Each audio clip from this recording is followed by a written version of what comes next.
Al volver al conventillo no digas dónde estuviste. Vos decí nomás que fuiste por un tiempo a veranear. Inventate un recorrido por los lagos y la sierra, o que fuiste a vender tierra del finado tu papá. Conseguite algunas pilchas y también unas valijas. Por el pelo no te aflija, eso te lo arreglo yo. Aquí tengo una peluca pa' cubrirte la pelada. A ninguno digas nada de lo que te sucedió.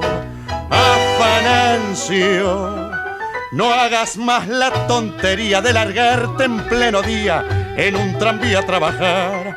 Afanancio, no te adueñes de lo ajeno, que eso nunca nada bueno te resultará al final. Afanancio, aléjate de todo eso, que si vas de nuevo preso, ¿cuántos años te dará?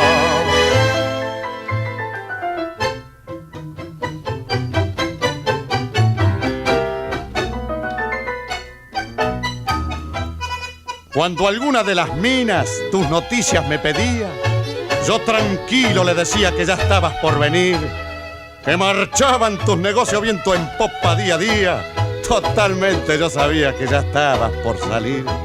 Pero ahora, che Afanancio, te aconsejo como hermano, levántate bien temprano y un laburo te buscas. Es muy fácil encontrarlo, cualquier diario trae aviso. Al dejar de ser chorizo más tranquilo vivirás.